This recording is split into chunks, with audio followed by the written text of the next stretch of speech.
प्रदेश में जारी कोरोना संकट के बीच खाद्य विभाग की भी इस लड़ने में बहुत महत्वपूर्ण भूमिका है। प्रदेश भर में जो गरीब लोग हैं उनको राशन बांटने से लेकर उनको भोजन उपलब्ध कराने तक का जिम्मा खाद्य विभाग के पास है। हमारे पास पूरे मसले पर बातचीत करने के लिए खाद्य मंत्री रमेश मीणा मौजूद हैं। रमेश मीणा जी, कोरोना संकट जब से आया है गरीब व्यक्ति पर सबसे ज्यादा मार पड़ी है। किस तरह से आपका डिपार्टमेंट काम कर रहा है और गरीब को कितनी राहत अब तक दे पाए हैं आप? सबसे पहले मैं आपके चैनल का स्वागत है और मैं कहना चाहता हूं गोवर्धन जी कि हमारी विभाग की और सरकार की पूरी तैयारी है कि कोई भी गरीब व्यक्ति, चाहे वो हमारी एनएफएसए खाद्य सूची में शामिल है या नहीं है या जरूरतमंद है, तो उस व्यक्ति तक भोजन के पैकेट, ड्राई राशन, तो कोई भी व्यक्ति राजस्थान में भूखा नहीं रहे। ये हमारी सरकार की व्यवस्था, हमारे माननीय मुख्यमंत्री जी का स्पष्ट निर्देश है कि ऐसे लोगों को चिन्हित करो और वहां तक राशन पहुंचना चाहिए। यदि वो ऐसा व्यक्ति है कि वो घर में कोई बनाने वाला नहीं है, तो वहां पर भोजन, जो बनाया हुआ पका हुआ भोजन उस व्यक्ति तक पहुंचना चाहिए। इसके लिए हमने पूरे राजस्थान में हमारे जितने भी डीलर्स हैं उनको 24 घंटे दुकान खोलने के निर्देश दिए हैं और मेडिकल की दुकानें भी 24 घंटे खुलें और जो भी राशन की दुकान है, जो किराने की दुकान है, वो भी व्यक्ति अगर खोलना चाहे तो उसको भी स्पष्ट निर्देश है कि वो दुकान खोल सकता है। और हमारी जनता से, आपके माध्यम से, चैनल के माध्यम से ये अपील है लोगों से, कोई आदमी किसी प्रकार घबराए नहीं। अपनी हमारी जो राशन की दुकान है उन पर पर्याप्त मात्रा में हमारे पास खाद्यान्न है, तो कहीं लंबी लंबी लाइनें लग रही हैं, भीड़ लग रही है, भीड़ नहीं लगाएं। लॉकडाउन का जो हमारा जो नियम है, जो कानून है, उसका पूरी तरह से पालन करें। पहले हमने कहा भाई 5 व्यक्ति से ज्यादा इकट्ठे नहीं हो। अब हमने स्पष्ट निर्देश दिए हैं कि चाहे राशन की दुकान पे जाए, चाहे किराने की दुकान पे जाए, जाए, पैदल नहीं हो तो ज्यादा साइकिल ले जा सकता है, किसी 4 व्हील व्हीकल का उपयोग नहीं करे और एक डिस्टेंस बनाए हुए, सोशल जो डिस्टेंस का जो हमने लॉकडाउन में जो आदेश निकाले उसका पूरी तरह से पालन करे और सजग रहे, जागरूक रहे और स्वच्छ रहे, लोगों से दूरी बना के रखे। और दिन में जो आपके मेडिसिन हैं, कहीं बीमारी, आपको बुखार है, जुकाम, खांसी है, तो पास में जो आपके हॉस्पिटलाइज की व्यवस्था है, डॉक्टर की व्यवस्था है, या जो आपके चैनलों के माध्यम से, अखबारों के माध्यम से जो सावधानियां जो लॉकडाउन में दी जा रही हैं उनका पूरी तरह से पालन करें। सबसे पहली बात तो यह है। इसमें देखने में आ रहा है कि व्यवस्था के दावे तो हैं, लेकिन लाइनें क्यों लग रही हैं? इसके साथ साथ ही बहुत सारी जगहों पर अव्यवस्थाएं भी सामने आ रही हैं, सोशल डिस्टेंसिंग का कोई पालन नहीं हो रहा है। हमने तस्वीरों में भी देखा, हर दिन ये इस तरह के सीन आम हो चले हैं कि लोग, भीड़ वहां पे लगाई जा रही है। तो ऐसे में दुकानदारों को पाबंद नहीं किया जा सकता? सबसे पहली बात यह है कि दुकानदारों के पास जो लोग आ रहे हैं, जो एनएफएसए में जुड़े हुए लोग, वो तो आ ही रहे हैं। उसके अलावा जो हमने सरकार ने घोषणा की है कि भाई इन स्कीमों में कोई कवर नहीं होता है और वो व्यक्ति गरीब है या मजदूरी करता था या बाहर से आया हुआ है या फिर वो कहीं कंस्ट्रक्शन वर्क में काम करता था और उसकी आय का जरिया कोई नहीं था, उसकी मजदूरी बंद हो गई है, आय का साधन बंद हो गया, तो ऐसे पात्र व्यक्तियों को भी देंगे। तो उनको वो जानकारी नहीं है कि हमें राशन की दुकान पे हमारा राशन मिलेगा, वो प्रशासन के माध्यम से मिलेगा, तो राशन की दुकान पे भी मिल सकता है। लेकिन हम कलेक्टर के माध्यम से ये सब चीजें हमने तय कर दी हैं कि गरीब व्यक्ति हैं तो हमारे भामाशाहों के माध्यम से, हमारे कलेक्टर से, प्रशासन के माध्यम से उनके घरों पर पहुंचाया जा रहा है। और जहां पर कर्फ्यू वाली व्यवस्था है वहां पर हमने होम डिलीवरी की है कि राशन की दुकानों के अलावा जो किराने की दुकान है उनके हमने ऑनलाइन नंबर कर दिए हैं कि पास की दुकान है, यहां से आप सामान ले सकते हो, फोन करके आपके होम डिलीवरी करवा सकते हो। ये सारी चीजें हमने की हैं। और एक बड़ा आज हमने निर्णय लिया है कि जितने भी हमारी राशन की दुकानें हैं, तो लोगों का मैसेज आ रहा था कि भाई किराने की दुकान नहीं खुलती है, होलसेल वाला हमें सामान नहीं दे रहा है, महंगा दे रहा है। तो हमने पूरे राजस्थान में जितने भी हमारे डीलर हैं उनको आदेश आज निकाल दिए हैं कि जितनी भी खाद्यान्न की जो वस्तु हैं, चाहे आपका हमारे पीडीएस सिस्टम के अलावा आपका तेल है, नमक है, मसाले हैं,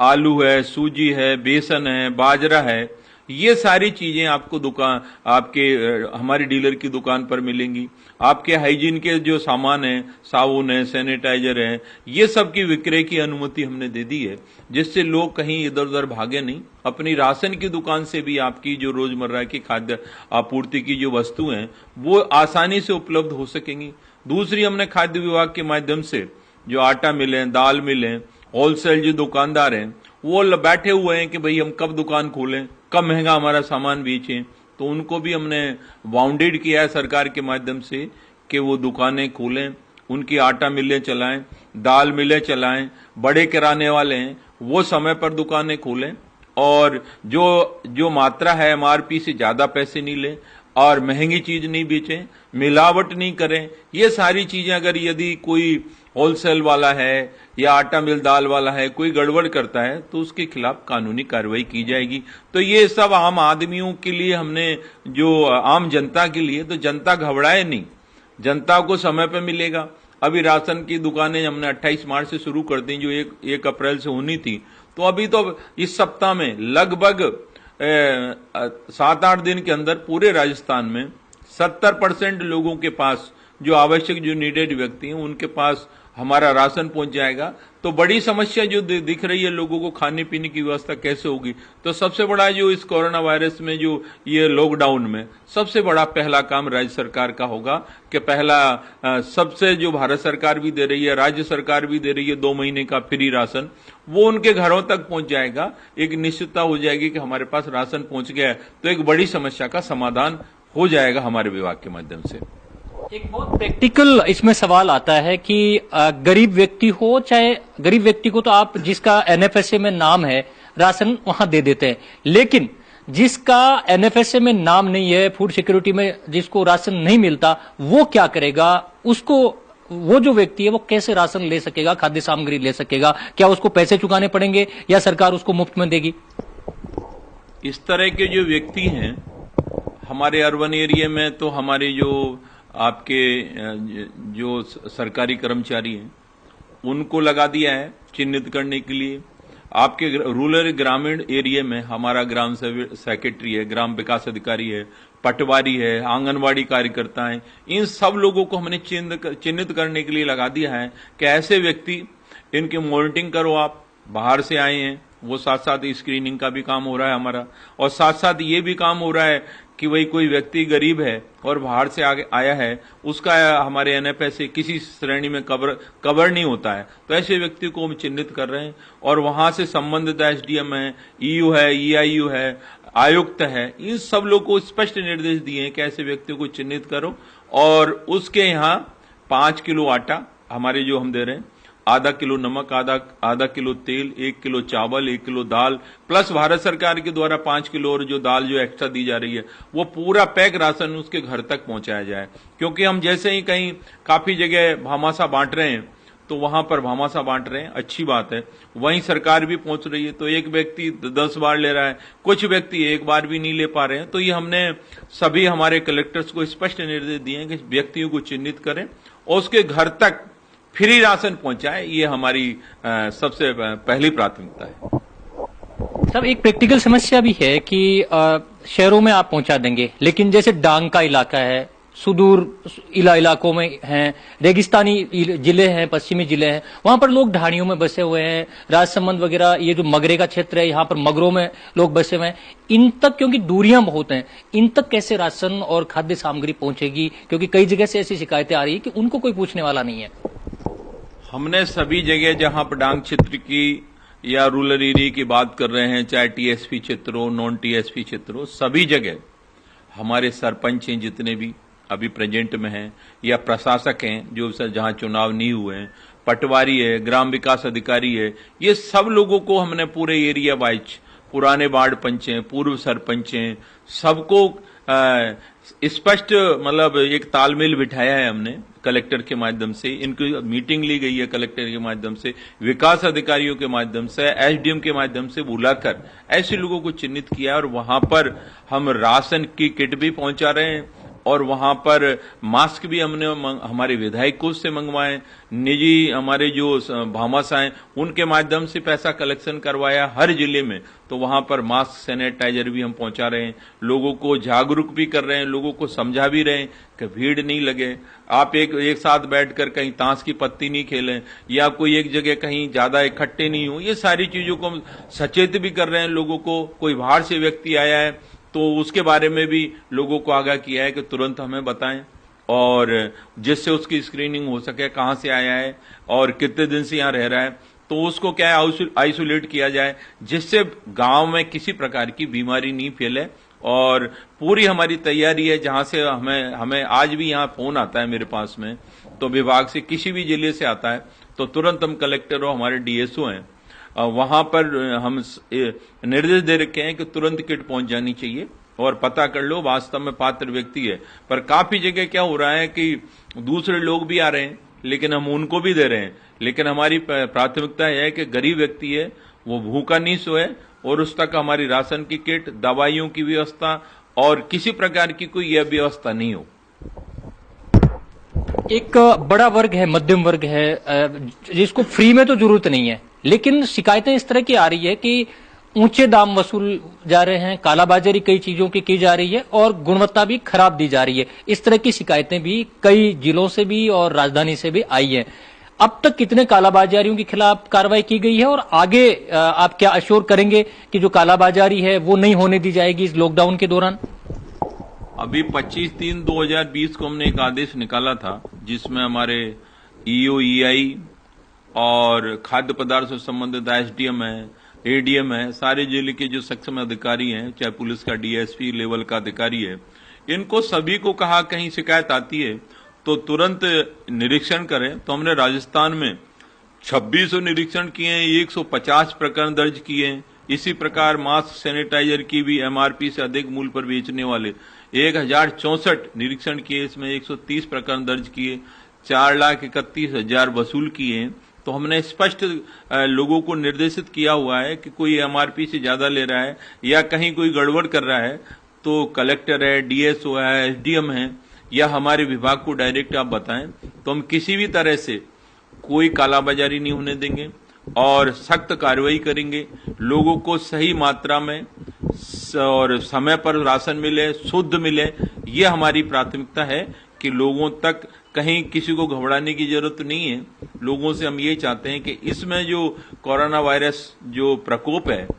जो चल रहा है, इसमें सबसे बड़ी अपनी खुद की सावधानी हर आदमी को रखनी है, डिस्टेंस बनाकर रखना है और जो लॉकडाउन के जो नियम है उनका पूरी तरह से पालन करें। सबसे पहली बात तो ये।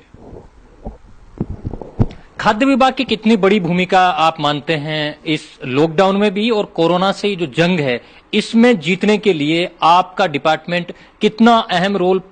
अदा कर रहा है और कितनी बड़ी भूमिका मानते हैं आप? पहली बात तो यह है कि राजस्थान में सभी जगह समय पर जो राशन की जो व्यवस्था में दी गई है राशनिंग की, वो समय पर पहुंच जाए, ट्रांसपोर्टेशन की व्यवस्था हो जाए, डीलर कहीं कोई गड़बड़ नहीं करे। 1-2 जगह डीलरों ने गड़बड़ की है तो उन्होंने फूड पोर्टल के माध्यम से राशन कार्ड में नंबर देख लिए, नाम देख लिए। तो एक केस आया था हनुमानगढ़ का, उसने बांसवाड़ा में किसी डीलर ने उसका गेहूं उठा लिया, तो उसके खिलाफ हमने सख्त कार्रवाई के लिए वहां के कलेक्टर और डीएसओ को कहा है कि ऐसे लोगों के खिलाफ सख्त कार्रवाई करो। और पोर्टल पर जो राशन कार्ड नंबर थे वो हमने हटा दिए हैं। पोर्टेबिलिटी हमने इसलिए रखी थी राजस्थान में कि कोई व्यक्ति को समस्या नहीं आए, कहीं से भी वो अपना राशन ले सकता था। तो इसमें कुछ लोग दुरुपयोग करने लगे इस चीज का, तो कोरोना वायरस का प्रकोप रहेगा कोविड-19 का, तब तक यदि कहीं शिकायतें ज्यादा आएंगी तो डिस्ट्रिक्ट वाइज हम पोर्टेबिलिटी रख सकते हैं या ज्यादा जरूरत पड़ी तो पोर्टेबिलिटी को जब तक बंद कर सकते हैं। लेकिन कहीं किसी को कोई परेशानी नहीं आने देंगे, क्योंकि कहीं कोई भी राशन डीलर या कोई भी अनियमितताएं करता है तो हमें रोजाना शिकायत आती है, तो हम तुरंत चेक कराते हैं। वहां पर डीलर है तो डीलर के खिलाफ एफआईआर दर्ज कर रहे हैं ऐसे में, क्योंकि और जो गंभीर है तो उसके खिलाफ बड़ा एक्शन लेने की तैयारी हम कर रहे हैं। लेकिन छोटी छोटी शिकायतें आई हैं, कोई बड़ी शिकायत नहीं आई है हमारे पास। और हमने डीलरों को भी कहा है, भाई हम आपको मजबूत कर रहे हैं तो आप बेईमानी क्यों करते हो, ई मित्र बनाए, आपको अभी सभी खाद्य वस्तुओं को बेचने के लिए विक्रय की आपको अनुमति दी है, तो आपका आगे बढ़ाने का कमीशन भी हम बढ़ाएंगे, लेकिन शुद्ध क्वालिटी की चीजें लोगों को उपलब्ध करवाओ, समय पर करवाओ, 24 घंटे दुकान खोलो। इस समय जनता को जरूरत है आप लोगों की, तो आप इस समय एक तरह से आप जो कर सकते हैं, धर्म का काम है, आपकी कर्म है, इसको अच्छी तरह निभाएंगे तो जनता भी आपको कहेगी कि नहीं डीलर अच्छा है, इसने बुरे समय में हमारा साथ दिया। तो डीलर को भी अच्छा काम करना चाहिए, तो डीलर अच्छा काम करेगा तो ऐसे डीलरों को हम इस पीरियड में चिन्हित कर रहे हैं कि कौन डीलर अच्छा काम कर रहा है, तो ऐसे डीलरों को हम सम्मानित भी करेंगे, पुरस्कार भी देंगे उनको।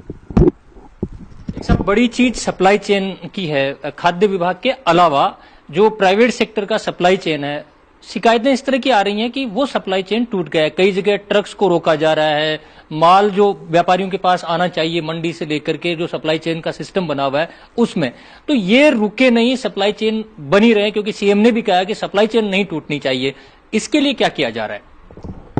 इसमें जो देखने में मिला है कि काफी जगह पुलिस की जो कंप्लेंट आती हैं, तो इसमें मिसमैनेजमेंट की वजह से हो रहा है, क्योंकि अभी कुछ चीजें महंगी हो रही हैं। जैसे किसान की सब्जी है वो सही समय पर मंडी में आ जाए, मंडियां खुल जाएं, किसान की फसल आज पड़ी हुई है, अनाज पड़ा हुआ है, तो सरकार ने कहा है बारदाना तो दे देंगे उनको, लेकिन हम चाहते हैं कि हमारी एमएसपी रेट 1925 रुपए है, तो किसान की फसल तैयार है और टोकन वाइज भीड़ नहीं हो, और टोकन वाइज धीरे धीरे उनको दे दें कि एमएसपी की बात नहीं है कि उनको टोकन दिए जाते हैं। साधारण जो मंडी में बेचना चाहता है वो आदमी वो टोकन दे दे, और टोकन के हिसाब से 10-10 या 20-20 या 50-50 लोगों को पर डे बुला ले। उससे क्या होगा कि जो आटा मिल वाले आज भाव खा रहे हैं, या हमें एफसीआई से 23 रुपए किलो में गेहूं खरीदना पड़ रहा है, तो महंगाई को हम रोक सकते हैं। गेहूं हमें जब 1900-2000 रुपए में मार्केट में मिलेगा और गेहूं तैयार भी है, अब बारिश हो जाएगी, किसान का गेहूं खराब हो सकता है, तो इस बारे में सरकार को का हमारा सुझाव है कि इस बारे में विचार करें, मंडियां खोले और किसान अपनी फसल को बेच सके, चाहे सब्जी हो चाहे अनाज हो, जिससे हम महंगाई पर कंट्रोल भी कर सकते हैं और किसान की मदद भी कर सकते हैं। एक सवाल कि आम जनता इस पूरे लॉकडाउन के दौरान परेशान न हो, क्या मेजर्स आपकी ओर से आगे लिए जाने हैं? क्योंकि अगर लॉकडाउन ये स्थितियां ऐसी नहीं रहती तो शायद आवाजाही पे कंट्रोल आगे भी रह सकता है। ऐसे में अगर ये चीजें लंबी बढ़ती हैं तो खाद्य विभाग क्या जनता को अश्योर करेगा कि सप्लाई चेन नहीं टूटेगी और पूरी जो उनके दैनिक खान पान की जो चीजें हैं उनकी सप्लाई पूरी हो सकेगी? लॉकडाउन बढ़ता है तो भी मैं जनता से अपील करना चाहूंगा कि खाद्यान्न की कोई राजस्थान में कोई कमी नहीं है, कोई भी व्यक्ति भूखा नहीं सोएगा, सारी हमारी जो सप्लाई चेन है पूरी यथावत रहेगी, उसकी सरकार ने पूरी तरह से व्यवस्था कर ली है। लेकिन सबसे बड़ी बात है जो जनता का सहयोग की जरूरत है। आज लॉकडाउन हो रहा है, उसका नियमों का 100% पालन करे, ये हमारी जनता से गुजारिश है कि घरों से बाहर नहीं निकले और धीरे धीरे जो लोग बाहर से आए हैं उसकी स्क्रीनिंग करवाए और ध्यान रखे कि भाई आपसी मेल जोल मुलाम नहीं हो, कम्युनिटी में कोई ऐसा नहीं हो कि व्यक्ति जो आ गया हो पॉजिटिव वो आपके बीच में रह रहा हो, आप उसको छुपा के बैठ गए, आपका भाई है, बेटा है, रिश्तेदार है, आपके घर में आ गया, बाहर काम करता था, आप उसको छुपाए हुए बैठे हो, तो ये चीजें छुपानी नहीं चाहिए और उसकी स्क्रीनिंग करवाओ, उसकी जांच करवाओ, उसका इलाज करवाओ। तो इस पे हम जब जनता का सहयोग रहेगा और हमारा जो सरकार है, आपका मीडिया है, सभी लोग लगे हुए हैं इस प्रयास में कि इस बीमारी पर हम कैसे विजय प्राप्त कर सकते हैं, इसको कैसे रोक सकते हैं, इस महामारी को। तो जनता जब तक सहयोग नहीं करेगी तो हम कितने भी दावे कर लें, कितनी भी चीजें कर लें, क्योंकि इस बीमारी को रोकना है तो सोशल डिस्टेंस और लॉकडाउन के नियमों का पालन करना होगा। और खाद्यान्न की कोई कमी नहीं है, कहीं कोई परेशानी नहीं है। हमने होम डिलीवरी वाला सिस्टम, जहां कर्फ्यू वाला एरिया है वहां पर होम डिलीवरी करवा रहे हैं। गांवों में हमें जरूरत पड़ेगी तो नरेगा के जो हमारे जो श्रमिक हैं उनके माध्यम से भी, वहां जरूरत पड़ी तो उनके माध्यम से भी करवाएंगे। और जैसा कि हमने पहले बताया कि प्रत्येक जिले में हमने जो राशन की दुकानें हैं, उसके अलावा किराने की दुकानें, होलसेल की दुकानें, आटा मिलें, उन्हीं के नंबर हम ऑनलाइन डाल रहे हैं। कोई भी व्यक्ति किसी दुकान से सामान खरीदना चाहता है तो उस दुकानदार को फोन करेगा तो होम डिलीवरी होगी, या कैसे उनके बीच में सामंजस्य रहता है, उस दुकान को सामान देना ही होगा। ये हमने तय किया है कि वो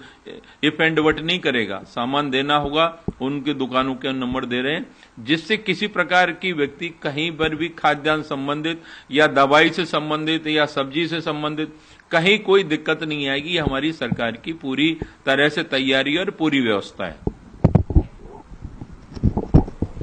तो खाद्य मंत्री रमेश मीणा ने यह दावा किया है कि प्रदेश में लॉकडाउन के दौरान खान पान की चीजें और जरूरी चीजों की कमी नहीं आने दी जाएगी। साथ ही उन्होंने कालाबाजारी पर भी कठोर कार्रवाई करने का आश्वासन दिया है।